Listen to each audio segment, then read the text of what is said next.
Bismillahirrahmanirrahim. Assalamualaikum warahmatullahi wabarakatuh. Alhamdulillahirabbil alamin. Nahmaduhu wa nasta'inuhu wa nastaghfiruh. Wa na'udzu billahi min syururi anfusina wa sayyiati a'malina. May yahdihillahu fala mudilla lahu wa may yudlil fala hadiyalah. Asyhadu an la ilaha illallah wahdahu la syarikalah. Lahul mulku wa lahul hamdu wa huwa ala kulli syai'in qadir. Wa asyhadu anna Muhammadan abduhu wa rasuluhu la nabiyya ba'dah. Allahumma salli wa sallim wa barik ala sayyidina Muhammadin wa ala alihi wa sahbihi ajma'in. Rabbi syrah li sadri wa yassir li amri wahlul 'uqdatan min lisani yafqahu qawli. Teman-teman sekalian yang dirahmati Allah Subhanahu wa taala, malam ini kita bicara tentang salah satu di antara inti dari iman kepada Allah Subhanahu wa taala. Bisa dibilang hampir semua cabang iman itu intinya adalah sabar. Kita bicara amal soleh apapun dalam Islam, intinya juga sabar. Kita bicara tentang realitas hidup, intinya juga sabar. Dan bahkan kalau kita bicara tentang apa jalan untuk masuk ke surga, banyak. Bisa dengan ibadah, bisa dengan akhlak, bisa dengan ritual, bisa dengan moral, bisa dengan banyak cara untuk masuk ke surga, tapi semua cara itu intinya sama, sabar. Makanya ketika para ulama membahas bab sabar, maka mereka mengatakan bab sabar ini seperti saudara kembarnya bab iman, bab ikhlas. Ikhlas, sabar. Ini dua saudara kembar. Sehingga kalau kita bicara tentang Islam, kita pasti bicara tentang dua hal ini. Pertama ikhlas, kemudian sabar. Ikhlas dan sabar ini nanti menjadi modal kita untuk istiqomah sampai akhir hayat kita. Maka pada malam ini kita akan ngomongin tentang masalah sabar. Walaupun ini bukan tema baru, bukan materi yang saya pikir baru pertama kita dengar. Tapi saya yakin semua kita tetap harus belajar tentang sabar. Karena walaupun 1000 kali kita dengar tentang bab sabar, toh pada kenyataannya kita kadang kalau mau jujur kepada diri kita sendiri, kayaknya kita belum menjadi orang yang penyabar. Syarat menjadi orang yang penyabar bukan sering mendengar wawasan tentang sabar. Baru disebut orang yang penyabar bukan gara-gara dia tahu ayat dan hadis-hadis sabar. Orang yang penyabar itu adalah orang yang sering ngalamin ujian dan dia bisa lewatin ujian-ujian itu, baru disebut penyabar. Walaupun kadang dia nggak tahu ayatnya, walaupun dia nggak hafal hadisnya, walaupun dia nggak tahu wawasan dan ceramah dengan materi tentang sabar, tapi bisa jadi dia lebih penyabar daripada kita yang duduk dalam majelis ilmu tentang bab sabar. Makanya kita butuh terus untuk belajar sabar, di-refresh lagi dengan kajian-kajian kayak gini. Mudah-mudahan dengan sifat sabar kita akan mendapatkan banyak kebaikan dari Allah Subhanahu wa taala. Bicara tentang sabar, kita coba awali dulu dengan tilawah Al-Qur'an, satu pembukaan surat yang isinya persis tentang masalah sabar, yaitu surat Al-Ankabut, surat 29 dari ayat pertama. Surat Al-Ankabut, surat 29 dari ayat pertama.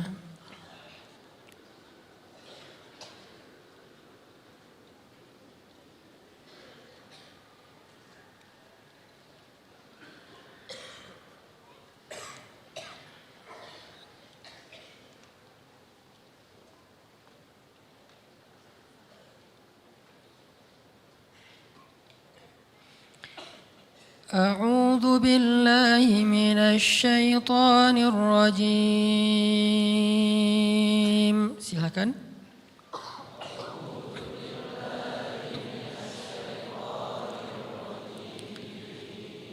Bismillahirrahmanirrahim.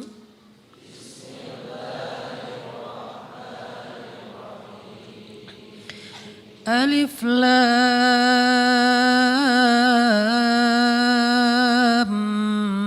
Mim.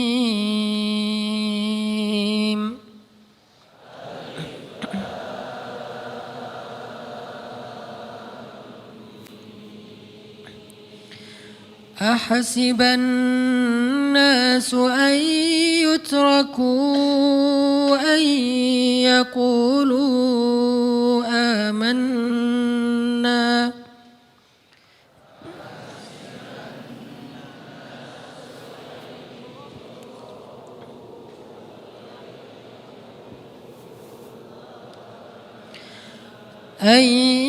يقولوا آمنا وهم لا يفتنون.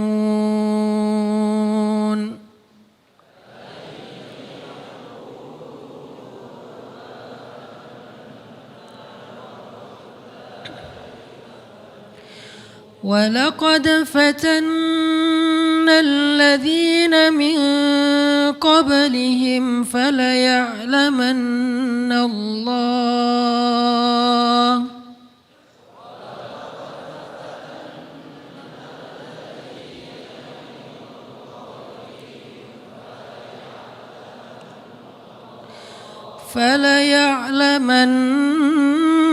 الله الذين صدقوا وليعلمن الكاذبين.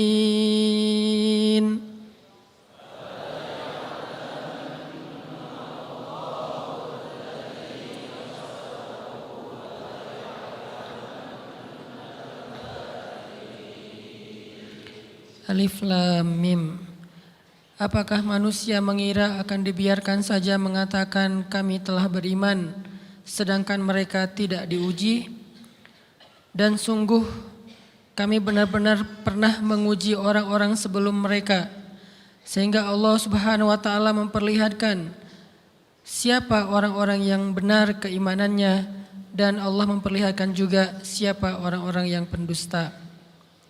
Terus kita loncat ke ayat 10 surat yang sama. Bismillahirrahmanirrahim.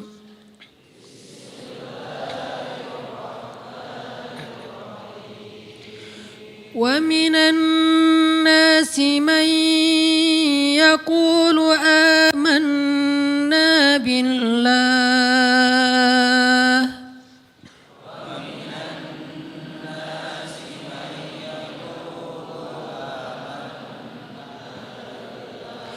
فإذا أوذي في الله جعل فتنة الناس كعذاب الله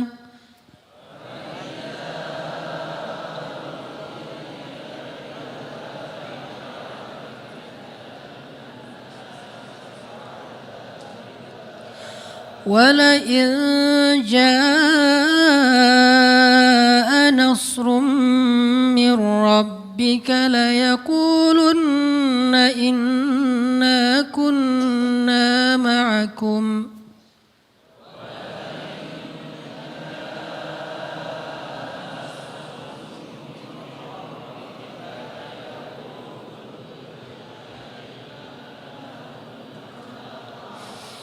أوليس الله بأعلم بما في صدور العالمين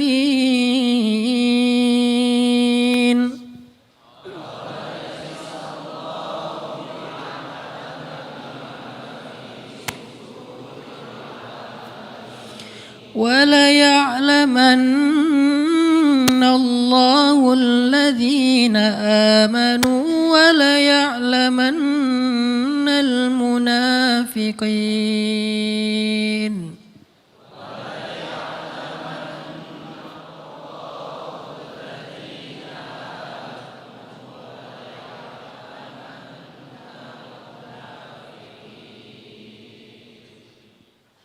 Dan di antara manusia ada orang yang berkata, kami beriman kepada Allah.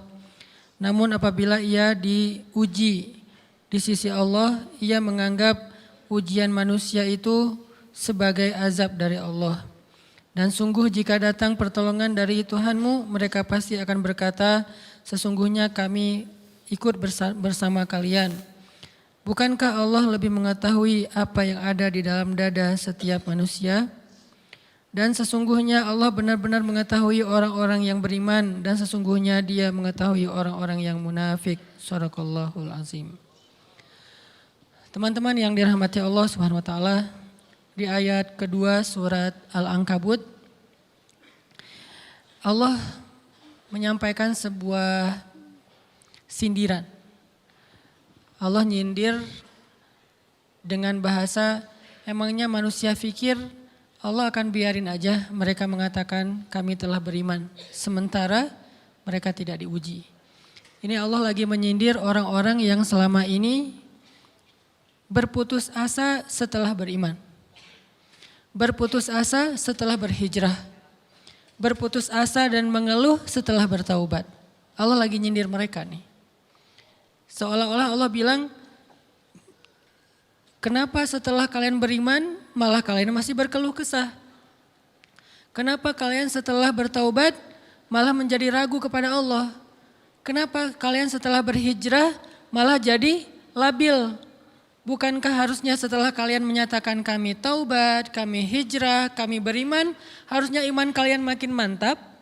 Dan bukti bahwa iman kalian mantap apa? Bahwa ketika kalian diuji, kalian sama sekali tidak goyah. Jadi Allah Subhanahu wa taala seolah-olah mengatakan bahwa ujian adalah tabiat iman. Bahwa ujian adalah tabiat iman. Bisa diuji dengan ujian yang kita tidak suka, bisa juga diuji sebaliknya dengan ujian yang kita suka. Bisa diuji dengan ujian yang sifatnya fisik, bisa diuji dengan ujian yang sifatnya harta, bisa juga diuji yang lebih berat lagi dengan ujian yang sifatnya perasaan. Yang jelas semuanya diuji. Bisa diuji dengan ujian musibah, bisa juga diuji dengan godaan-godaan dari syaitan yang melalui hawa nafsu kita. Bisa diuji dengan kemarahan, dipancing oleh orang lain untuk marah, dipancing di sosmed untuk ngebalas komen-komen mereka, dipancing untuk berdebat, dipancing untuk akhirnya kita saling menjudge, saling menjatuhkan, saling menjelekkan. Ini semuanya bentuknya ujian. Makanya Allah Subhanahu wa taala mengatakan di pembukaan surat Al-Ankabut, kalau ujian itu adalah tabiat iman. Ujian dan keimanan itu enggak bisa dipisahkan. Apa hubungan antara iman dengan sabar? Sehingga Allah Subhanahu wa taala menilai keimanan seseorang itu dengan cara mengujinya. Apa hubungan antara iman dengan sabar? Ternyata ciri yang paling jelas orang yang imannya baik adalah sabarnya. Makin baik imannya, harusnya makin kuat kesabarannya. Jadi orang yang paling beriman itu tidak dilihat dari wawasan agamanya. Itu lebih kepada orang yang berwawasan luas, yang ilmunya banyak. Tapi belum tentu orang yang wawasannya luas adalah orang yang paling baik imannya, belum tentu. Bukankah iblis itu wawasannya luas? Dia mengerti banyak hal yang bahkan kita gak ngerti. Iblis ngerti tentang dunia di langit. Iblis mengerti tentang alam yang ada di surga, alam yang ada di akhirat. Iblis tahu, bahkan udah masuk surga. Jadi ilmu iblis lebih banyak daripada kita sekarang. Tapi kenapa iblis malah tidak sebanding antara ilmunya, wawasannya dengan ketakwaan dan kesolehannya? Karena iblis tidak sabar dengan sebuah ujian. Ujian iblis apa? Eksis. Itu ujiannya iblis. Dia udah lama eksis, followersnya banyak.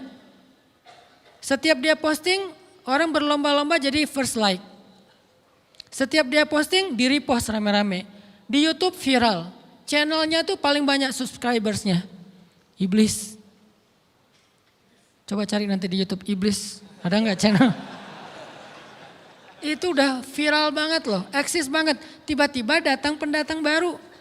Muncul pendatang baru. Pendatang baru ini tiba-tiba melejit. Followersnya langsung nambah, kejar-kejaran akhirnya disalib. Pas lagi kayak gitu dia nggak kuat dengan ujian nama besar, ujian eksistensi, ujian popularitas, ujian siapa yang lebih dihargai, ujian-ujian kayak gitu. Sama kayak kita kadang-kadang ngerasa udah banyak jasa dalam sebuah organisasi, udah banyak jasa dalam sebuah komunitas, udah banyak jasa dalam sebuah lingkungan, masjid, sekolah, organisasi, teman-teman. Kita yang paling sering berkorban. Tapi ternyata yang eksis, yang masuk media, yang masuk TV justru orang lain. Itu kan ujian ya. Nah ini nih yang kadang-kadang ujian namanya zulzilu, diguncang perasaannya. Bukan diuji dengan fisik, kadang-kadang ujian sakit, capek, lelah buat kita bisa kita lalui tuh dalam sebuah organisasi nih. Kita lagi bikin kegiatan sosial, baksos di sekolah dengan OSIS-nya, dengan rohisnya, di kampus dengan BEM-nya, dengan LDK-nya, kita bikin acara baksos. Kan effortnya lumayan ya. Kita begadang untuk meeting, kita survei lapangan, kita kerja malah tidur sehari cuma 1,5 jam, 2 jam. Fisik kita lelah, fisik kita capek, kadang sampai sakit. Sampai dirawat di rumah sakit gara-gara kena misalnya tipes gitu, gara-gara kita habis-habisan bekerja, itu buat kita gak masalah. Ujian fisik kita lalui. Dan besok mau ngadain lagi, kita yang paling semangat dan aktif. Gak masalah capek juga. Gak masalah juga kita lelah, gak masalah kurang tidur, gak masalah berjalan jauh, gak masalah. Satu, ujian harta. Kita yang justru nombokin. Kita yang nalangin dulu modal-modal untuk kegiatan-kegiatan tersebut. Kalau ternyata gak tercover dananya, akhirnya gak bisa dibalikin talangan kita, gak apa-apa, kita ikhlas. Kita berkorban dengan harta kita. Butuh apa? Saya bayarin. Butuh apa? Kita lewatin ujian harta. Tapi begitu ujian perasaan, kita udah capek, lelah, kurang tidur, nombokin, nalangin habis-habisan. Ternyata teman kita yang jadi ketua panitia ada kadang cuma masalah itu doang. Atau dia yang jadi PR-nya. Yang namanya PR ketika diliput oleh media kan dia yang muncul mukanya kan. Akhirnya diundang oleh misalnya hitam putih lah atau apalah. Kok dia yang muncul di sana? Atau diundang berdua, tapi sampai di sana dia yang banyak ngomong, kita diam aja. Pulang-pulang pundung. Begitu besok mau ngadain lagi, udah gak mau terlibat. Left group. Kenapa itu terjadi? Ujian zulzilu, perasaan. Itu yang dialamin oleh iblis. Iblis rela banget disuruh beribadah, sujud beribu-ribu tahun, kuat iblis. Kalau kita mungkin jidatnya hitam, kalau iblis mungkin udah kepala-kepalanya hitam, saking rajinnya sujud. Wah, ibadahnya udah ribuan tahun. Iblis disuruh berkorban dengan harta yang dia miliki, dia kasih aja semuanya. Tapi kalau disuruh dia ngalah dari Adam untuk memimpin alamin, menjadi khalifatullahi fil ard, menjadi pemimpin wakilnya Allah di muka bumi, buat iblis ini berat. Kenapa dia? Ana khairum min, saya lebih baik daripada dia. Saya lebih senior daripada dia, saya lebih sehat daripada dia, saya lebih keren daripada dia, saya lebih. Ujian emosional, ujian ego, ujian perasaan, itu yang lebih berat buat kita. Kadang sakit dan dirugiin orang lain, teman segala macam kita masih oke lah. Selama ini asal kita ngumpul selalu gua yang bayarin, oke deh gak usah dibahas. Baru dibahas nanti pas sakit hati. Kalau belum sakit hati kan gak dibahas kan? Gak apa-apa deh kita terus yang bayarin, kita traktirin ngopi apa segala macam. Gak pernah dibahas. Kebersit sih di benak kita, cuman gak mau dibahas. Kenapa? Udahlah biarin aja, easy going. Kemudian kayak kita yang capek harus rempong sana kemari segala macam. Selalu acaranya di rumah kita, akhirnya kita yang bayarin, kita yang rempong, nyiapin segala macam, bebersih sendiri.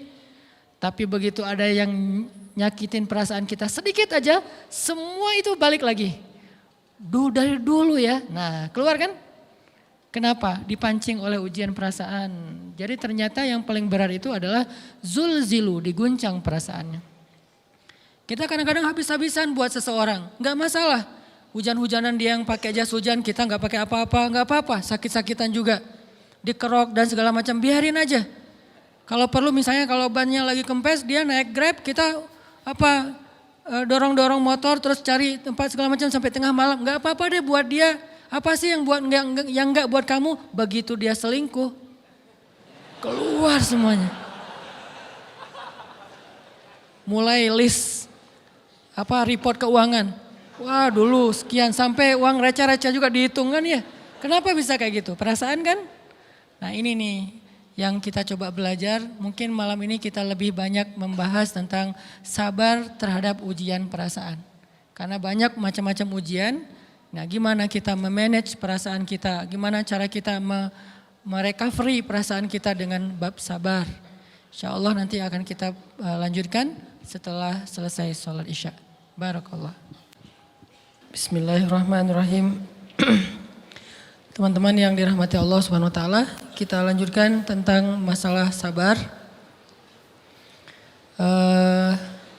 Terutama sabar zulzilu, ketika kita diuji dengan ujian ego, marah, perasaan, sakit hati, yang kayak gitu-gitu. Ini ujian jauh lebih berat daripada ujian fisik dan ujian harta. Termasuk rasa cinta, rasa benci, kadang itu menjadi ujian. Kenapa ujian bikin kita jadi tidak lagi logis, nggak realistis, dan kadang-kadang mengabaikan hal-hal nilai-nilai yang kita selama ini pegang sebagai satu kebenaran. Kita ngabaikan batasan-batasan syariat. Ini semuanya ujian dari Allah Subhanahu wa taala.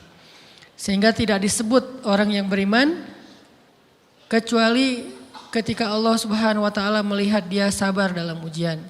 Kalau dia nggak sabar dalam ujian, malah di dalam pembukaan surat Al-Ankabut tadi Allah menggolongkan mereka termasuk orang-orang yang munafik. Apa arti yang orang munafik? Orang yang mengaku beriman tapi sebetulnya dia tidak beriman. Apa salah satu buktinya? Dia tidak sabar.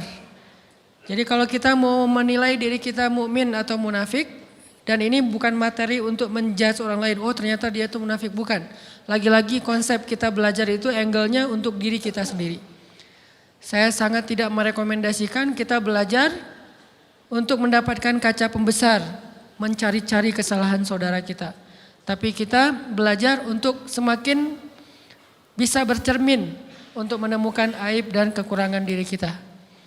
Jadi semakin kita tahu ilmu agama, semakin kita tahu ayat dan hadis, semakin kita punya cerminan untuk menilai diri kita dan memperbaiki diri kita. Bukan nyari kaca pembesar untuk memperjelas aib-aib dan kesalahan orang lain.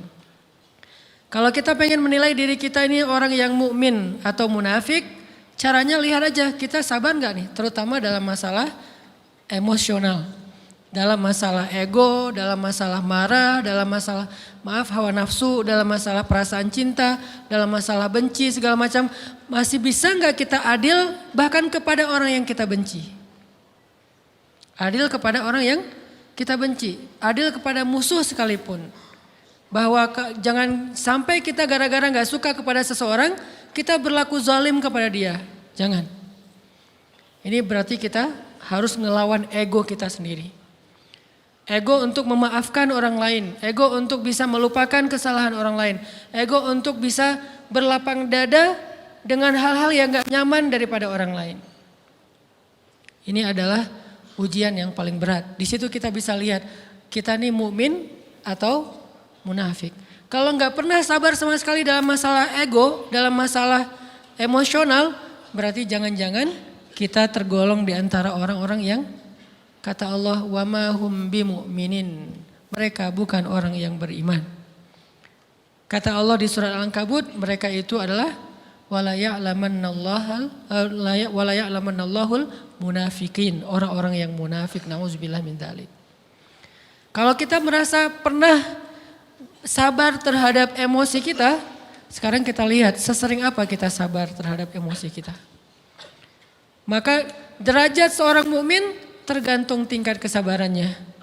Ada yang orang sabar hanya kalau disakiti dengan satu kata. Ada yang sabar dengan satu kalimat. Ada yang sabar dengan satu paragraf. Ada yang sabar dibully rame-rame juga dia sabar. Berarti lahum darajatun inda rabbihim. Orang beriman juga bertingkat-tingkat. Dan tingkatan itu tergantung tingkat kesabaran kita dalam menghadapi ujian, salah satunya ujian emosional kita, perasaan kita. Sehingga teman-teman yang dirahmati Allah SWT, salah satu program kita untuk terus mengembangkan diri, program untuk tumbuh, program untuk memperbaiki diri kita di hadapan Allah itu adalah coba kita program dalam sehari aja, terus kita nilai berapa kali kita berhasil ngelewatin ujian emosional. Bukan cuma marah, termasuk cinta, benci, tersinggung, sakit hati kayak gitu-gitu. Berapa kali kita bisa berhasil melewati itu dalam sehari. Gak usah seminggu, sehari aja. Di jalan, sama temen, di grup WA, di IG, di Twitter, di mana gitu. Coba kita lihat berapa kali kita bisa menahan diri kita dan bersabar. Bukan berarti tidak respon ya, bukan berarti pasif. Kita bisa merespon tapi dengan cara yang elegan. Kita bisa merespon tanpa harus memperlihatkan emosional yang meledak-ledak. Bukan berarti ketika disakiti orang, dihina dan segala macam kita diam aja. Gak selalu kayak gitu. Kadang-kadang kita perlu merespon untuk mengklarifikasi, tabayun kalau kata orang-orang yang dalam ilmu fikih. Kita harus tabayun. Tapi tabayun dengan marah itu beda. Tabayun dengan mencela itu beda. Sehingga kita mencoba menahan diri berpikir, aduh capek kalau gitu. Tapi kan ini bagian dari pembelajaran. Makin terbiasa kayak gitu, terbiasa elegan, maka otomatis jadi nggak terlalu repot lagi. Kan awal-awal bersikap pengen yang bijaksana, yang elegan, yang dewasa, itu kan kadang-kadang harus diusahain ya. Karena belum mengkarakter. Harus mikir dulu gimana ya sikap yang paling dewasa, gimana ya sikap yang paling bijaksana, gimana ya sikap yang paling wise, gimana ya sikap yang paling elegan, masih mikir. Tapi setelah berkali-kali kita latihan, lama-lama itu menjadi spontanitas kita. Dan kalau udah bisa kayak gitu, insya Allah kita sudah mulai meniru nih akhlak Nabi Muhammad SAW. Ini ujian perasaan banget. Kalau tadi saya ngasih contoh diselingkuhin itu sebetulnya cuman bercanda ya. Karena diselingkuhin ini pastinya bukan ujian, tapi musibah. Pengkhianatan ya, tidak ada tempat. Gimana kita ngelawan perasaan kita kalau lagi kayak gitu? Gimana kita ngelawan perasaan kita kalau lagi diuji? Gimana cara kita bersabar? Karena iman dan sabar itu bisa dibilang satu paket. Gak disebut orang beriman kalau gak sabar. Dan insya Allah orang yang sabar itu adalah ciri-ciri orang beriman. Gak mungkin disebut orang beriman kalau gak sabar. Kita pikir memang iman itu hanya ucapan. Kalau iman itu cuma ucapan, inna sholati wa nusuki wa mahyaya wa mamati lillahi rabbil alamin, gampang. Kalau iman itu cuma ucapan, hasbiyallah wa ni'mal wakil, gampang. Kalau iman itu cuma ucapan, la haula wa la quwata illa billah, gampang. Kalau iman itu cuma ucapan iyyaka na'budu wa iyyaka nasta'in, gampang. Tapi Allah mengatakan wa ma hum bimu'minin. Ahasiban nasu ayyutraku ayyaqulu amanna wa hum la yuftanun. Emangnya cukup dengan hanya mengatakan kami telah beriman lalu tidak diuji? Ternyata iman adalah sabar dalam ujian. Jadi nggak mungkin orang disebut beriman sementara dia tidak sabar, sementara dia emosional, sementara dia temperamen, sementara dia orangnya meledak-ledak, sementara dia orangnya mengeluh, sementara dia orangnya berputus asa. Nggak mungkin. Karena ulama mengatakan la tayasu, jangan berputus asa. Fa innal ya's laisa min akhlaqil muslim atau mu'min. Karena sesungguhnya keputusasaan bukan di antara akhlak orang yang beriman. Orang yang beriman itu tidak pernah berputus asa. Serumit apapun masalah kita, kalau kita punya yakin sama Allah bahwa Allah ala kulli syai'in qadir, maka kita pasti akan punya harapan. Kalau kita yakin bahwa Allahu Akbar, sebesar apapun masalah kita, Allah lebih besar daripada masalah kita kan? Bukankah kita mendengar Allahu Akbar, Allahu Akbar. Ada gitu yang lebih besar daripada Allah? Harusnya kita tidak pernah berdoa kepada Allah sambil mengatakan ya Allah saya punya masalah besar. Itu sama aja dengan kita ngeledekin Allah. Sama aja kayak kita datang ke teman kita bilang gini, saya mau pinjam duit. Enggak akan banyak kok, saya tahu kamu kalau kebanyakan kamu nggak akan sanggup. Kan nggak mungkin kita ngomong gitu kan ya. Saya lagi banyak hutang nih. Saya mau minta tolong sama kamu, insya Allah saya nggak akan minta seutuhnya. Saya tahu kamu juga kurang duitnya. Saya minta dikit-dikit aja lah. Kan nggak gitu kan cara kita minta tolong. Sama aja kita doa, ya Allah saya punya masalah besar. Ngomong ke Allah punya masalah besar. Kalau kita ngomong ke manusia kayak gitu wajar. Tapi ke Allah, ya Allah saya punya masalah kecil nih. Apa? Ada hutang sedikit, berapa? 100 M. Allah kan ghaniyun, maha kaya. Jadi jangan pernah mengatakan 100 M itu besar di hadapan Allah. Kita ngeremehin Allah banget. Bukankah Allah maha kaya? Jangan pernah mengatakan bahwa musibah kita, ditinggalkan orang yang kita cintai, dibully seluruh dunia, itu besar di hadapan Allah. Bukan.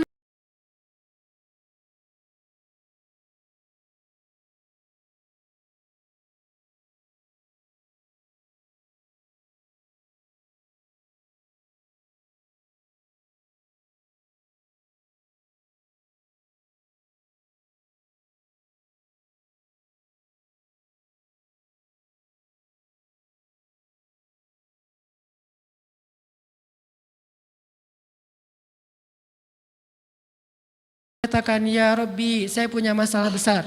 Tapi katakanlah, wahai masalah saya punya Rabb yang maha besar. Iman dan harapan, berharap itu nggak bisa dipisahkan. Iman dan sabar itu nggak bisa dipisahkan. Iman dan berserah diri atau menyerahkan urusannya, tawakul atau kita nyebutnya tawakal, nggak bisa dipisahkan. Bagaimana kita mau menyebut diri kita mukmin sementara kita nggak sabar ketika diuji dengan perasaan? Alhamdulillah kalau kita selama ini masih bersabar dengan ujian fisik. Ujian fisik yang setiap hari kita alamin apa? Lelah, capek, pulang kerja, pulang sekolah, pulang dari kampus, ngaji. Capek kan? Belum lagi macet-macetan, belum mandi pula. Dari tadi pagi, dari semalam kurang tidur dan segala macam. Lelah, capek, ngantuk. Kadang-kadang sampai drop kesehatan kita. Kita bisa laluin itu. Enggak apa-apa, capek-capek juga. Yang penting saya pengen belajar. Jalan nih jauh-jauh. Ada yang dari Sumedang, ada yang dari Lembang, ada yang dari Banjaran. Dari mana-mana datang pengen ngaji. Jarak jauh enggak apa-apa. Macet enggak apa-apa. Lelah enggak apa-apa. Habis duit enggak masalah. Tapi sampai di sini kesenggol dikit aja sama teman kita dalam ucapan mungkin, dalam ekspresi kadang-kadang kita senyumin gak dibalas senyum.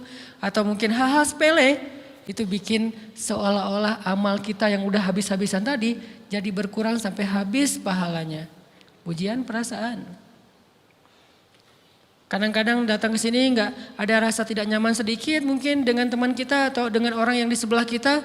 Akhirnya kita merasa tersinggung, akhirnya kayak jadi berlebih-lebihan di tangga, di pintu, pas keluar, di tempat wudhu, di mana. Hal sepele sebetulnya, tapi mengganggunya bukan fisik kita. Yang terganggu bukan harta kita, tapi yang terganggu perasaan kita nih, rasa nyaman kita yang terganggu. Seolah-olah hilang semuanya. Jadi gak berarti, ini namanya ujian teman-teman. Mudah-mudahan kita bisa istiqomah dalam masalah perasaan ini. Pertanyaan sederhananya adalah gimana sih cara kita menghadapi itu? Saya juga lagi belajar, ini bukan kata saya ya, tapi saya coba merangkum dari beberapa hadis, dari beberapa ayat. Mudah-mudahan ini jadi semacam tips dari Allah, dari Rasul, cara kita supaya lebih sabar dalam menghadapi ujian, khususnya ujian perasaan.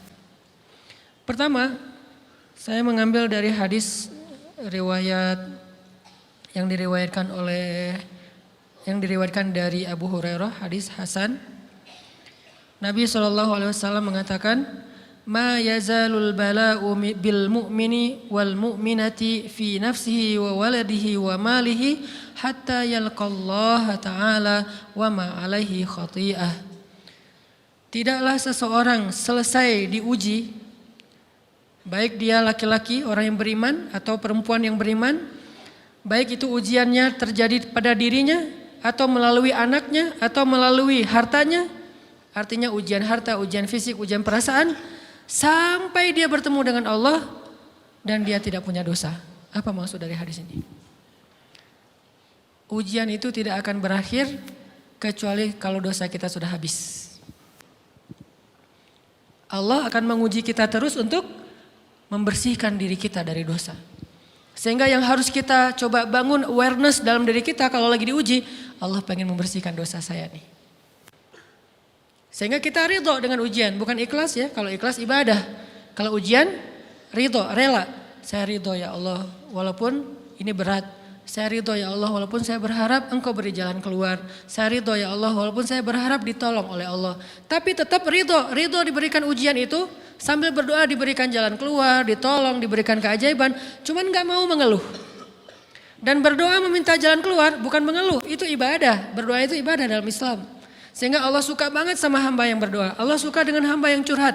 Nabi itu kalau lagi curhat, doanya aja bisa berjam-jam cuma doa doang tuh. Kayak hadis Aisyah pas lagi cemburu malam-malam kan. Aisyah lagi tidur, ini jatah malamnya Aisyah. Tiba-tiba dia nyari-nyari raba-raba, Nabi gak ada, dicari di kamar mandi gak ada. Biasanya Nabi sholat di sebelah Aisyah. Wah curiga nih jangan-jangan ke rumah si fulan. Dicari ke rumahnya, ditelepon gak aktif mungkin lagi dicas, datang ke rumahnya. Ketuk pintu. Hafsah, Nabi di rumah kamu enggak? Enggak Aisyah, beneran. Cari ke rumah Sofia. Sofia, Nabi di sini enggak? Enggak, beneran. Cari ke rumah Maria. Maria di sini enggak Nabi? Enggak. Kemana ya Nabi? Rumah istri-istri yang lain enggak ada. Pas balik ke rumahnya, ngelewat masjid, ngelihat Nabi lagi sujud di Masjid Nabawi di mihrab. Dan Aisyah mendengar Nabi menangis sambil berdoa. Dan sujudnya itu seperti membaca 1 juz Al-Quran. Dan itu isinya doa nangis. Robbi. Jadi kalau kita katakan gak usah banyak berdoa sama Allah, malu. Justru Allah suka kepada hamba yang berdoa. Justru sebaliknya kalau kita jarang berdoa atau enggan berdoa, buat Allah itu orang sombong. Allah gak suka hamba kayak gitu. Kamu gak butuh saya, sama kayak kita lagi ada masalah, punya teman yang punya kelebihan harta, terus kita kayak bingung gitu nyari kesana kemari pinjaman, dia gak dikasih tahu. Pas dia tahu dari orang lain, dia ngomong apa? Kamu gak nganggap saya ya? Emangnya saya bukan teman kamu? Kok kamu punya masalah keuangan tapi saya gak dikasih tahu, malah saya tahu dia dari orang lain, tersinggung kan? Kalau teman kita aja tersinggung, apalagi Allah. Kamu punya masalah kok gak ngomong ke saya, wahai hambaku? Bukan berarti Allah gak tahu, Allah tahu, cuman Allah berhak, bukan ingin ya, berhak untuk dilibatkan. Allah berhak untuk dicurhatin. Allah berhak untuk dijadikan tempat kita untuk habis-habisan menangis dan melampiaskan masalah kita kepada Allah dalam bentuk curhat-curhat dan doa. Sehingga kalau kita berdoa, ya Rabbi, Allah langsung inni qarib, mendekat Allah kepada kita. Jadi teman-teman yang dirahmati Allah, kalau kita punya masalah, kita coba bangun awareness, oh Allah pengen membersihkan dosa-dosa saya nih. Terus kita berdoa, ya Allah bantu saya, ya Allah tolonglah saya, istighfar. Saya kadang-kadang ngerasa nih, kalau ada dosa, ada kesalahan, ada kekeliruan yang saya lakukan misalnya gitu. Kalau saya nggak kuat istighfarnya, bentar lagi akan diuji sama Allah. Ujinya macam-macam, alhamdulillahnya ujiannya masih ketahan. Pasti diuji sama Allah. Kalau istighfarnya nggak kuat, taubatnya tuh nggak kuat, langsung diuji sama Allah. Dan saya langsung sadar, oh benar berarti yang tadi ini lagi dihapus sama Allah nih. Perkencang lagi, perkuat lagi istighfar. Kenapa? Karena kalau istighfar kita kuat, berarti kan dosa kita dihapus dengan istighfar ya. Otomatis ujian kita durasinya berkurang. Makin kuat istighfar, makin berkurang. Kalau istighfarnya udah mantap, udah selesai, Allah cabut tuh ujian kita. Diganti dengan kebaikan. Jadi teman-teman kita coba sadari, oh kalau Allah menguji saya, emang saya banyak dosa. Sebelum kita mencari kambing hitam, nyalah-nyalahin orang lain, sebelum kita marah kepada orang lain, kadang wajar kita marah kepada orang lain gara-gara ucapannya, komennya, teks dari dia, wajar. Tapi sebelum itu marah dulu kepada diri kita atas dosa dan kesalahan kita yang baru saja kita lakukan. Atau yang dulu kita lakuin dan belum benar-benar kita tinggalkan. Kalau kita ngerasa banyak dosa di masa lalu sebelum kita taubat, hijrah, berarti mungkin itulah alasan kenapa sekarang kita diuji setelah hijrah. Kenapa agak-agak harus jungkir balik setelah kita hijrah. Kenapa harus sedikit berdarah-darah setelah kita hijrah. Anggap aja itu untuk mengkifarat, membersihkan dosa-dosa kita yang telah lalu. Supaya apa? Supaya kalau kita pulang kepada Allah, kita pulang dalam keadaan bersih. Dan itu pasti akan menjadi orang yang paling beruntung. Daripada nanti diberesin di akhirat, mending diberesin di dunia kan. Soalnya kalau diberesin di akhirat itu lebih berat. Akhirat itu perlakuannya beda dengan di dunia. Di dunia kalau kita salah akan dibalas oleh Allah. Kalau kita belum taubat, dibalas oleh Allah sama. Tapi di akhirat ukurannya beda. Sehingga heran ya, kalau ada orang yang merasa beruntung lolos dari hukuman dunia, dia pikir dia udah lolos dari hukuman Allah. Mending dia beresin deh di dunia daripada nanti di akhir berlarut-larut. Itu bahaya banget. Kalau buat saya pribadi dan saya yakin teman-teman juga kayak gitu, gak mau ada masalah di akhirat, mending masalah di dunia aja. Tapi masalah di dunia juga kita gak mau berlarut-larut, pengen cepat dimudahin sama Allah. Caranya istighfar, istighfar, istighfar. Tidaklah Allah memberikan kepada kita ujian kecuali salah satu alasannya pengen menghapuskan dosa. Idza kathurat dzunubul 'abdi wa lam yakun lahu min 'amalin liyukaffiraha fabtalahu Allahu bil hazan liyukaffiraha. Kalau seorang hamba banyak dosa dan dia enggak cukup amal untuk mengkifarat dosa-dosanya, Allah akan menguji dia dengan rasa sedih, dengan rasa kecewa, dengan rasa berat, sakit hati untuk mengkifarat dosa-dosanya. Itu yang kita bangun. Sehingga kalau ada masalah sama orang lain, kita memperbaiki diri dulu. Bukan sibuk dengan kesalahan dia terus menerus yang gak mau kita maafin. Misalnya ada teman kita nih, jadi clash sama kita. Hal pertama yang kita bangun, astagfirullahaladzim saya banyak dosa nih. Tapi kan yang salah dia, ya tapi mungkin dia nggak akan mengatakan kalimat itu, nggak akan bersikap kayak gitu kalau kita nggak punya dosa. Allah sengaja mengutus dia untuk menguji kita lewat kata-katanya, lewat perilakunya, karena kita punya dosa. Jadi penyebab pertama diuji itu bukan teman kita yang salah, itu penyebab kedua. Memang dia salah dan itu harus kita akui, realistis lah. Dia salah, dia nggak pas, dia nggak bijak, dia apa. Oke, tapi yang mentakdirkan dia salah kepada kita Allah Subhanahu wa taala. Kenapa Allah takdirkan gitu? Karena kita masih punya banyak dosa. Allah kirim kita ujian, bisa manusia, bisa alam, bisa dalam diri kita sendiri. Itu semuanya adalah cara Allah untuk menguji kita dan membersihkan dosa-dosa kita. Ini yang kita bangun pertama. Yang kedua, kata Nabi di dalam hadis Bukhari, "May yuridillahu bihi khairan." Yang terkenal kan yufaqihu fiddin, itu yang terkenal. Ternyata ada dua modelnya. Ada may yuridillahu bihi khairan yufaqihu fiddin. Siapa yang Allah pengen kasih dia kebaikan kebaikan, Allah akan buat dia mengerti halal dan haram. Itu berarti Allah sayang sama dia. Ini satu model hadis. Ada model yang kedua, mirip redaksinya. May yuridillahu bihi khairan yusib min. Hadis Bukhari. Siapa yang Allah pengen ngasih dia kebaikan, Allah uji. Hah? Kok gitu caranya? Ternyata kayak gitu rahasianya. May yuridillahu bihi khairan, may yuridillahu bihi khairan. Siapa yang Allah pengen ngasih dia kebaikan, Allah kasih dia musibah atau ujian. Kenapa bisa seperti itu Ustaz? Fa inna ma'al usri yusra, inna ma'al usri yusra. Seolah-olah Allah bilang di dalam ayat itu, kalau kalian mau dapat kemudahan, biasanya lewatnya kesusahan dulu. Kalau kalian pengen dapat keberuntungan, biasanya dapatnya kerugian dulu. Tapi keberuntungan dan kerugiannya pasti gak sebanding. Keberuntungannya jauh lebih besar daripada kerugiannya. Kerugian itu kayak modal doang, DP. Jadi kalau kita mau dapat kejutan dari Allah, Allah kasih kita DP. DP-nya apa? Ujian. DP-nya musibah. DP-nya rasa gak nyaman. Itu DP tuh. DP terhadap apa? DP dari Allah terhadap hadiah-hadiah besar yang Allah pengen ngasih ke kita setelahnya. Cuman banyak orang yang menolak DP ini. Sama kayak kita misalnya. Kalau kita mau ngasih dia hadiah, kita kasih dia kayak kejutan dulu. Dia lagi ulang tahun nih, disiram air dulu. Setelah itu dikasih hadiah-hadiah yang mahal.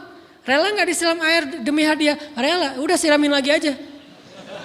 Kalau setelahnya ada hadiah. Yang kita gak rela, kalau setelah disiram, disuruh bersih-bersih sendiri dan gak dikasih apa-apa, kan gak rela tuh. Berarti ini bab iman. Yakin gak kalau Allah tetap ngasih hadiah? Kan sabar dan iman itu ternyata tahu aman, kembar. Kalau kita yakin Allah ngasih hadiah setelah ngasih kita DP ujian, ya kita akan sabar. Gak apa-apa deh, bentar lagi mau dikasih hadiah, digini-giniin juga gak masalah. Dibully, diapain sama Allah, biarin aja. Ya Allah saya sabar, kan bentar lagi mau dikasih hadiah nih. Ini masalah yakin. Tapi kalau kita gak yakin, apa sih maunya Allah gitu kan. Begitu kalimat ini keluar, maka yang muncul setelahnya adalah mengeluh, berputus asa, dan gak akan sabar menghadapi ujian. Ujian, kata Nabi, may yuridillahu bihi khairan, siapa yang Allah pengen kasih hadiah, siapa yang Allah pengen kasih kejutan, siapa yang Allah pengen kasih pertolongan, siapa yang Allah pengen kasih kebaikan, yusib min, Allah akan uji dia dulu. Ini sunnatullah, sehingga kalau kita lagi diuji, yang kita lihat jangan ujiannya, apa setelah itu. Gimana ngelihatnya Ustaz gak kelihatan? Dengan mata hati. Istafti qalbak, tanya kepada hatimu, kelihatan enggak? Dengan mata hati. Gimana ngelihat dengan mata hati? Dengan iman, saya percaya Allah pasti ngasih kebaikan setelah ini. Orang Allah sendiri yang ngomong, enggak ada satu huruf pun di Al-Quran yang salah. Apalagi satu ayat, apalagi dua ayat. Fa inna ma'al usri yusra, ditegesin lagi. Inna ma'al usri yusra. Tapi usr dulu, baru yusr. Dikasih kesusahan sedikit, dikasih kemudahan yang banyak. Dikasih kesusahan sedikit, dikasih kemudahan yang banyak.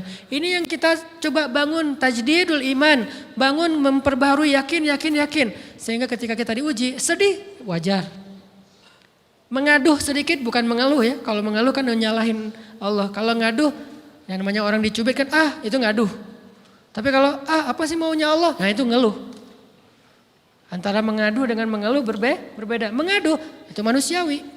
Sedih itu manusiawi. Air mata bahkan bukan hanya manusiawi, itu rahmat dari Allah. Orang yang gak bisa menangis itu yang bahaya. Kalau kita masih bisa menangis berarti kita masih peka hatinya. Bukankah anak kecil paling sering menangis? Berarti hatinya peka. Siapa lagi selain anak kecil yang paling sering menangis? Cewek. Cowok itu emang gak punya perasaan, makanya jarang nangis. Cewek dikit-dikit nangis, jangan bilang, cemen banget sih nangis cengeng apa. Enggak, karena dia perasaannya lebih peka dari kita. Itulah kenapa Allah menitipkan bayi kepada perempuan. Kalau dititipin ke laki-laki hancur. Di balik kepekaan perempuan, di balik sensitifnya perempuan, di balik perasaannya yang luar biasa, di situ Allah Subhanahu wa taala menitipkan amanah dia yang paling baik dalam merawat bayinya. Perempuan secara umum mungkin lebih banyak bicara daripada laki-laki ya. Walaupun ada orang yang perempuan pendiam banget, ada yang gak ngomong sama sekali, misalnya diem-diem aja, ada. Tapi secara umum perempuan lebih banyak berucap daripada laki-laki. Emangnya ini kekurangan? Bukan. Ini kelebihan. Kalau dia berikan itu dalam hal yang tepat. Apa yang tepat? Mendidik anak. Justru karena perempuan banyak ngomong, lebih baik dalam mendidik anak daripada laki-laki. Laki-laki itu kurang mendidik, kurang mengedukasi kepada anak dengan usia tertentu karena dia jarang memahamkan. Salah hanya marah, salah hanya ditegur. Kalau ibunya jelasin gini sebelum tidur ibunya yang ceritain banyak cerita. Saya sendiri ngalamin sering mana seorang ayah sama ibu interaksi sama anak dalam bentuk verbal. Sering ibu. Jadi menangis itu rahmat dari Allah. Gak apa-apa, nangis aja. Dan itu tidak disebut mengeluh. Kamu kok nangis sih? Kan orang Islam harus sabar. Emangnya nangis dengan sabar itu bertolak belakang? Sabar tetap sabar. Ya nangis jalan aja terus nangis. Nangis pakai nangisnya gak cuma nangis doang. Emotikonnya juga nangis berderai-derai gitu. Sampai air matanya menggenang gitu kan ya. Boleh lah. Ditambah lagi dengan visual menangisnya. Posting bahwa dia lagi tertusuk duri. Dengan postingan kaktus atau apalah. Dia pengen share ke semua orang bahwa saya sedang sedih. Sehingga nanti ketika ada orang yang menghibur dia dengan sedikit kata-kata yang sabar ya segala macam. Wah makin berderai-derai. Itu belum jadi. Kecuali dia keluarkan kata-kata mengeluh. Baru dia disebut orang yang banyak mengeluh. Berputus asa. Kalau mengaduh wajar. Walaupun ada nabi udah diuji berat gak mau mengaduh. Apalagi ngeluh. Zakaria. Digergaji mengadu aja enggak. Kenapa? Karena kata malaikat kalau kamu mengaduh sedikit aja. Maka Allah Subhanahu wa taala akan menghancurkan kaum ini. Dia kasihan kepada kaumnya enggak mau mengaduh. Satu-satunya orang yang kita tidak boleh mengaduh hanya orang tua. Atau itu mengeluh kalau untuk orang tua. Kalau yang lain nggak disebut mengeluh. Kalau ke teman, malas nggak apa-apa. Jangan sering-sering tapi. Apaan sih? Ke teman boleh. Tapi ke orang tua, saja, itu bukan lagi mengadu, itu sudah mengeluh. Khusus untuk orang tua. Kalau di antara manusia. Kalau kepada Allah dan Rasul, pastinya lebih dari itu. Ketika kita diam saja, tidak langsung beranjak sami'na wa ata'na labbaik ya rabbi wa sa'daik, enggak memenuhi panggilan Allah, itu sudah disebut bagian dari kufur ingkar. Tapi minimal kita mungkin masih mengaduh, kita masih menangis, kita masih lelah, kita masih merasa lemah, setidaknya kita tidak mengeluh. Kenapa? Kita percaya Allah kalau mau ngasih hadiah kepada hambanya, DP-nya itu ujian. Dan yakinlah hadiahnya minimal 10 kali lipat lebih baik daripada ujian itu. Minimal, karena nggak ada amal soleh yang dibalas di bawah 10 kali lipat tuh nggak ada. Amal soleh, amal ya bukan niat. Amal yang udah kita kerjakan minimal dibalas 10 kali lipat. Minimal, maksimalnya bighairi hisab, tanpa batas. Bighairi hisab, tanpa batas. Ada yang 700 kali lipat kayak sedekah. Tapi tetap aja ayat sedekah di akhirnya ujung-ujungnya apa? Bighairi hisab juga kan? Berarti sedekah itu minimal dibalas 700 kali lipat. Minimal. Kalau kita yakin. Selalu syaratnya kalau kita yakin. Dan saya ngebuktiin itu banget. Saya pernah ngalamin lagi jalan-jalan di sebuah kota yang ada becak kayuhnya, becak sepeda gitu ya. Jalan terus saya bilang, Pak berapa ongkosnya? 20.000. Udah naik aja 20.000. Karena kita keliling-keliling kota, ternyata saya jadi kasihan sama dia 20.000. Kasihan kan 20.000 dibayar keliling kota walaupun pas mampir beberapa tempat mungkin dia dapat tips ya. Tapi saya nggak tega gitu, dia cerita tentang anaknya lagi sekolah, apa segala macam, makin bikin baper kan. Pas selesai, saya kasih dia 100.000. Dari 20.000 dikasih 100.000 karena kasihan. Dan saya yakin, nggak mungkin sedekah itu sia-sia. Kan Nabi bersumpah kan, demi zat yang jiwaku di dalam genggamannya, tidak berkurang harta karena sedekah. Demi Allah kata Nabi, nggak berkurang harta karena sedekah. Berkurang harta karena belanja, ya. Berkurang harta karena pacaran? Banget. Modal banget kan? Apalagi buat cowok. Tapi berkurang harta karena sedekah? Gak mungkin kata Nabi. Demi Allah gak berkurang harta karena sedekah. Berkurang harta karena istri? Enggak. Karena memberi kepada istri itu pahalanya lebih gede daripada sedekah. Makanya ngemodalin pacaran setelah nikah itu tumbuh berkah. Modal pacaran sebelum nikah itu apes. Jadi kalau pengen modal nih, ngemodalin cewek, traktir, ngapa-ngapain, bayarin, jangan sebelum nikah. Sebelum nikah jadi orang pelit aja, nggak apa-apa. Tapi setelah nikah, jor-joran ngasih, apalagi yang, bayarin semuanya. Kenapa? Pahalanya lebih gede daripada sedekah. Bahkan lebih gede daripada infak fi sabilillah. Seorang suami memberi nafkah istri, itu pahalanya terkadang lebih besar daripada kita berinfak untuk fi sabilillah, untuk korban perang. Saya heran kalau ada orang sedekahnya rajin tapi ke istrinya kikir, aneh, berarti dia nggak ngerti konsep. Padahal memberi kepada istri itu selama itu kebutuhan pokok ya, dan sedikit entertain, nggak apa-apa asal nggak berlebihan, itu luar biasa. Makanya saya kalau jalan sama istri yang yang mana? Itu yang Onit suka. Oh ya, Onit suka. Kasih aja. Kenapa? Minta ini. Kasih. Selama ada kan kenapa nggak dikasih kan ya? Nanti Allah ganti. Makin rajin kita ngebayarin istri kita, ngebelanjain istri kita, makin Allah ngasih yang kita nggak pernah duga-duga. Sampai istri kita cemburu sama kita. Kok kamu duitnya banyak banget sih? Kan gara-gara aku sering ngasih ke kamu. Ya udah sini lain lagi. Mau ditransfer berapa gitu kan ya? Saya ngasih 100.000 ke si bapak. Dan saya yakin teman-teman sedekahnya pasti lebih dari itu karena 100.000 saya sebut. Kalau 1 juta ke atas saya nggak mau nyebut, malu dong, ria ya.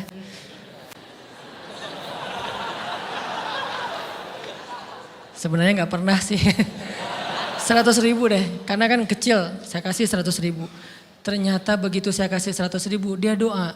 Nah ini nih pentingnya sedekah ke orang yang membutuhkan tapi nggak minta-minta, dia tulus. Dia langsung doa, ya Allah Pak mudah-mudahan rezekinya lancar, berkah, bertambah dan segala macam, bahagia keluarganya. Doa-doa ini semuanya dikabulkan dalam hitungan hari. Pertama bertambah bahagia rumah tangganya, dapat kecupan dari istri. Dia nganggap suami saya cowok banget sih. Mulai satu nih. Dua, demi Allah selang 15 jam kalau nggak salah, karena waktu itu malam, besok paginya ada orang yang ngejar-ngejar saya pengen ngasih hadiah. Ustadz, saya pengen ketemu Ustadz. Maaf, saya nggak bisa ketemu sekarang, lagi rush, lagi tight schedule gitu-gitulah, sosok gaya nggak jelas gitu ya. Terus Ustadz, saya pengen banget ketemu. Dia nggak ngomong pengen ketemu apa. Kalau dia bilang mau ngasih duit kan langsung saya prioritaskan kan ya. Berhubung dia nggak ngomong, ya udahlah. Saya sosok jual mahal gitu, tapi yang namanya rezeki kan gimana kita tolak, dia datang kan. Saya nolak, pokoknya sebentar aja 5 menit gak akan ganggu waktu Ustadz. Ya udah besok pagi ya pas breakfast gitu, pakai gaya-gaya dikit breakfast. Pas breakfast, oh ya siap Ustadz, jam berapa? Jam 8, udah janjian jam 8. Mungkin orangnya nih dengar live streaming, Pak jazakumullah khair jaza. Makasih banyak, mudah-mudahan Allah tambahkan rezekinya. Terus beliau besok mau flight ke luar kota jam 8. Akhirnya ngubungin lagi malamnya, Pak Ustadz maaf gak bisa ketemu besok. Karena saya jam 8 itu jadwal terbang. Oh ya udah gak apa-apa, seneng dong saya gak jadi ketemu kan. Tahu gitu kan nyesel saya tuh, seneng. Besok pagi jam 6, Pak Ustadz alhamdulillah ternyata penerbangan saya di delay ke jam 11. Allah delay penerbangannya demi ngasih rezeki buat saya. Kan luar biasa kan. Nah, ini hikmah kepedean saya, kegeeran kepada Allah gitu. Di delay demi saya. Kan kadang-kadang GR ya di depan Allah ya. Robbi akroman kan gitu ayatnya. Allah memuliakan saya dengan istighfar tetap. Akhirnya saya bisa ketemu Ustaz. Saya nggak baca WA-nya. Terlambat baca, baru baca jam 8. Dia udah mulai agak putus asa. Kayaknya udah gak mungkin ketemu nih. Jam 8 pas saya baca, ternyata orangnya nggak di delay. Ya udah saya balas, ya udah sekarang saya tunggu ya jam 9, maaf cuma sebentar. Enggak apa-apa Ustaz, 5 menit. Datang dia. Datang ngasih apa coba? Ngasih duit 200 juta. Demi Allah. Cuman berselang beberapa jam, saya tolak-tolak. Tahu gitu Pak, datang malam ini aja.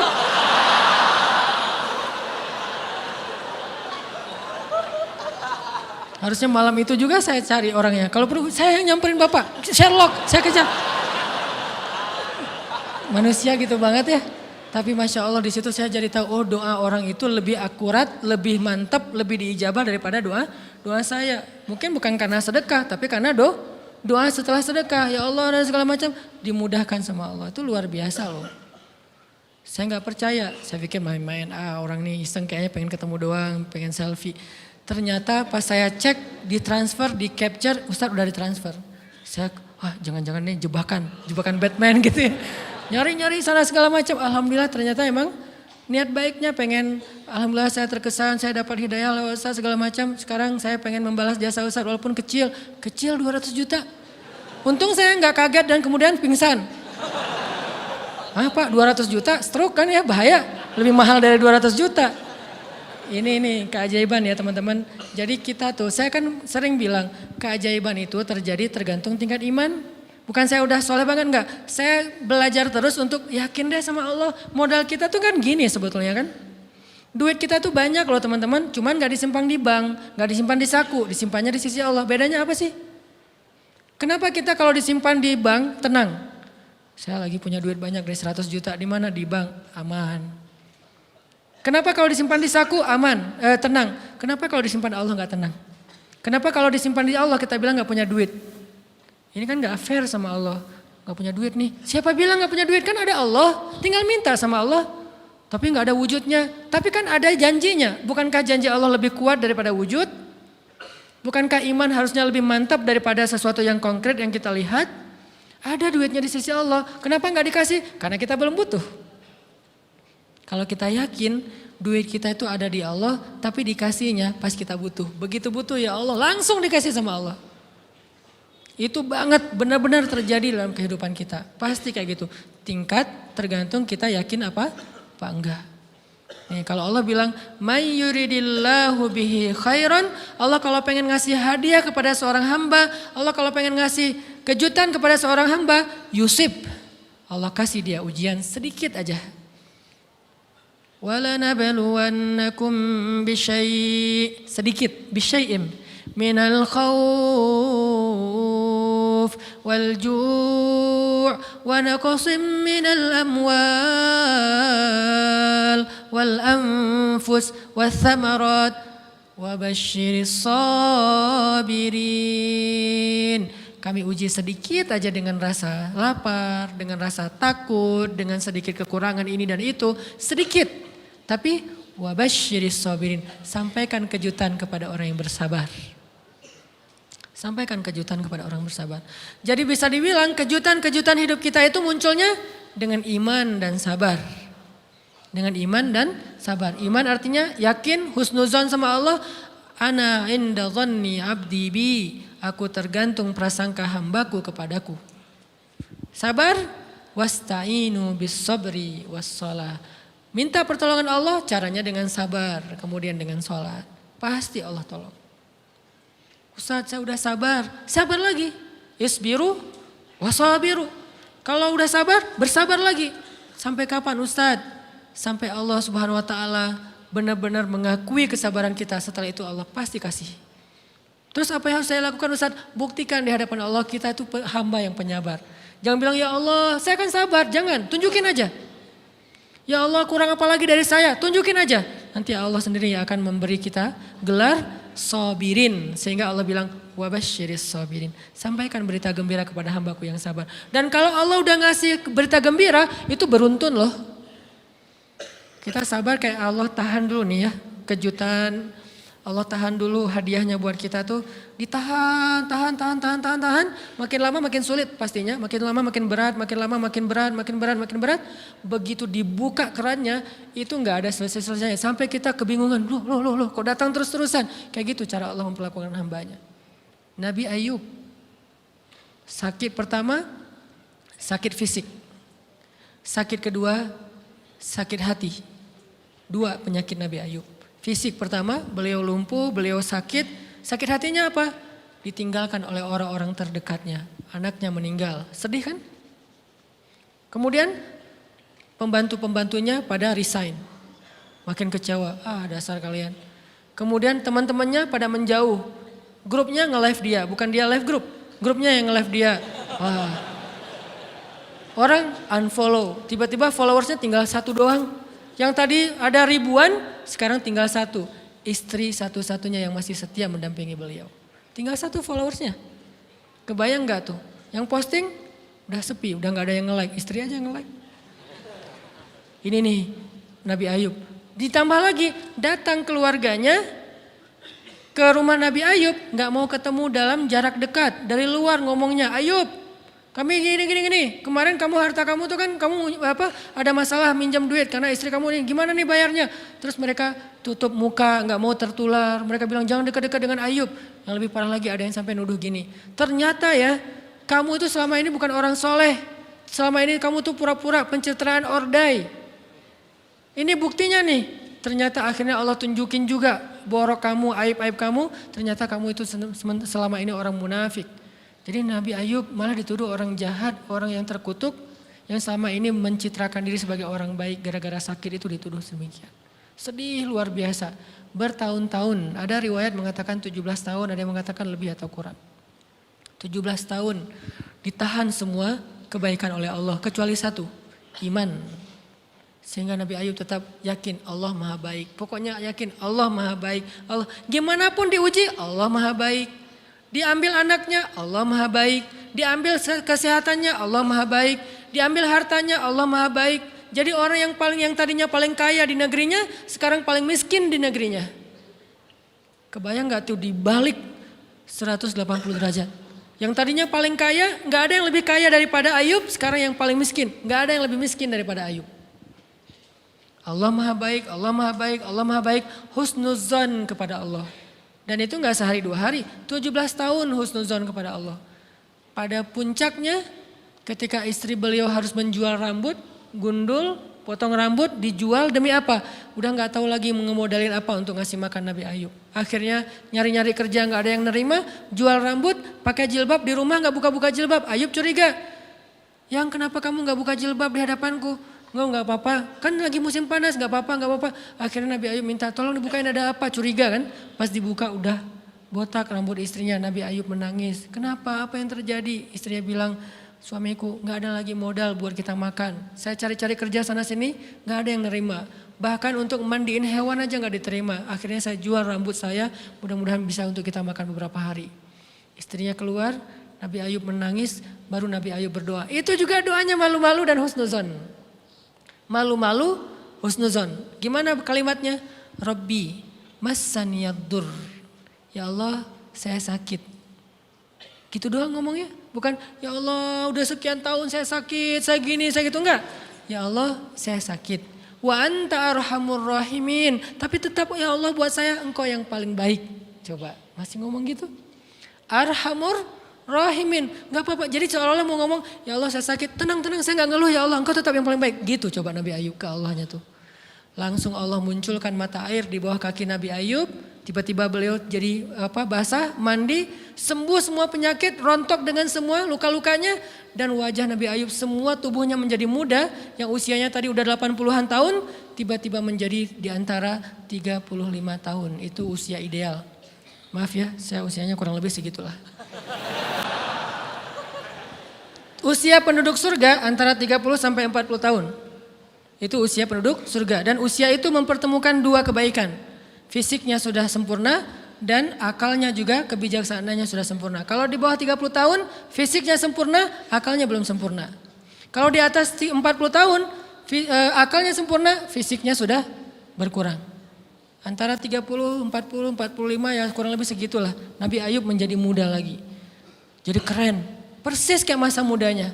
Jadi kalau ngelihat foto yang postingan pertama di Instagramnya tuh mirip nih. Kan udah postingan yang ke 1000 ya. Udah berapa tahun dia pakai akun yang sama. Wah, mirip dengan yang dulu. Istrinya datang. Begitu datang, astagfirullahaladzim, ada cowok keren di rumahnya. Tapi mirip Ayub, cuman gak mungkin ini Ayub. Langsung nyari Ayub, di mana Ayub? Kata Ayub, saya Ayub, suami kamu. Enggak, kamu bukan Ayub. Suami saya itu udah tua, suami saya sakit-sakitan, kamu bukan Ayub. Mirip sih. Akhirnya, saya Ayub, apa buktinya kamu Ayub? Ditunjukkan buktinya oleh Nabi Ayub. Apa buktinya? Nabi Ayub menyampaikan beberapa kenangan mereka berdua di masa lalu yang gak ada yang tahu kecuali mereka berdua. Itulah pentingnya kita menyimpan kenangan.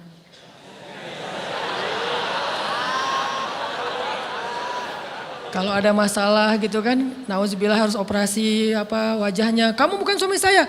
Ada buktinya apa? Ada satu hal yang cuma kita berdua yang tahu.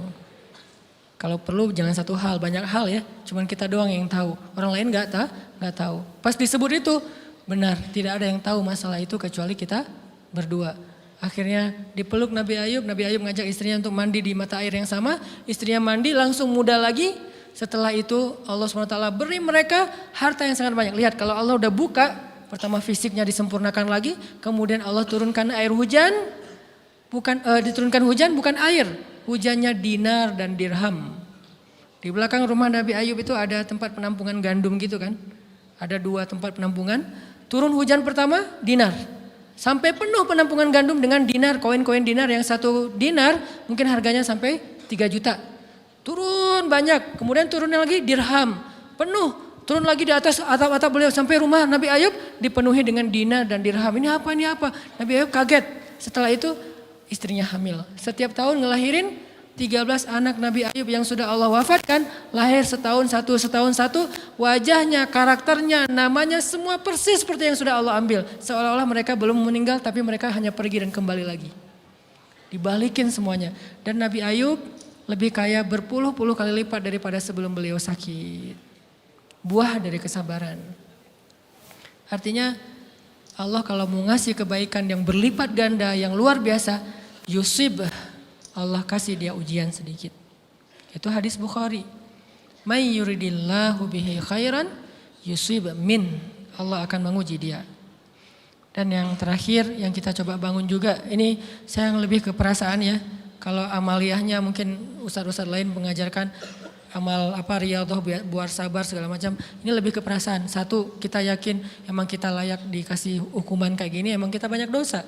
Jangan terlalu besar kepala, saya nggak layak dihukum, saya nggak layak diperlakukan kayak gini. Kalau manusia ke kita wajar kita ngomong kayak gitu. Saya nggak layak diperlakukan kayak gini sama dia, oke. Tapi oleh Allah layak banget karena emang kita banyak dosa.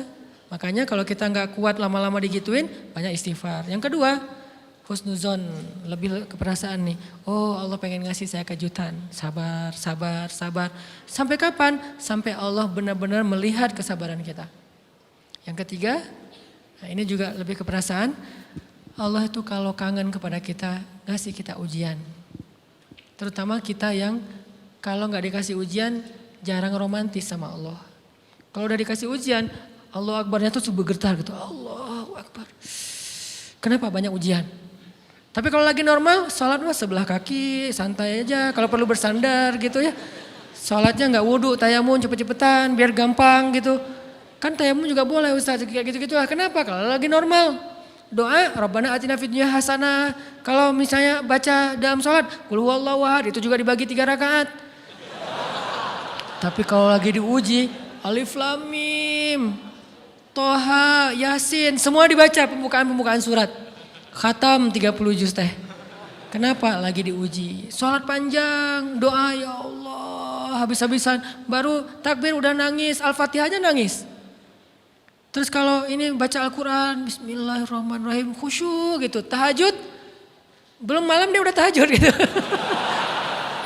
Tahajud, kirain udah saking semangatnya. Maksudnya apa belum malam dia udah tahajud? Dari sore udah kangen malam.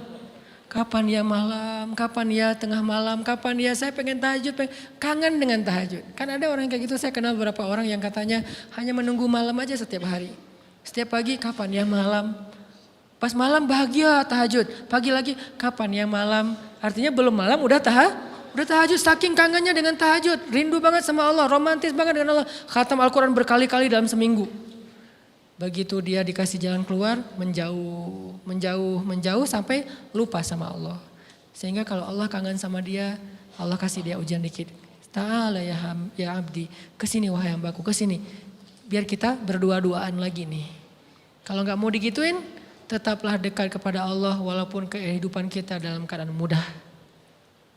Tetaplah romantis sama Allah, tetaplah gampang tersentuh oleh ayat-ayat Allah walaupun hidup kita dalam keadaan normal. Mudah-mudahan 3 rahasia ini bisa menjadikan kita berhusnuzon dan terbangun awareness kita ketika kita lagi diuji. Terutama ujian-ujian yang spontan muncul dari kata-kata teman kita, dari sikap orang lain. Langsung ingat, oh saya emang ada dosa yang mau Allah hapus. Oh habis ini mau dikasih kejutan. Oh Allah lagi pengen dekat sama saya. 3 hal ini mudah-mudahan terus kita latih. Awarenessnya yang dilatih bukan hadis-hadisnya yang dihafal. Mudah-mudahan ketika diuji spontan kita langsung sadar. Langsung balik on the track. InsyaAllah Allah subhanahu wa ta'ala istiqomahkan kita. Fis sarra wa fit dharra. Dalam keadaan suka maupun dalam keadaan duka.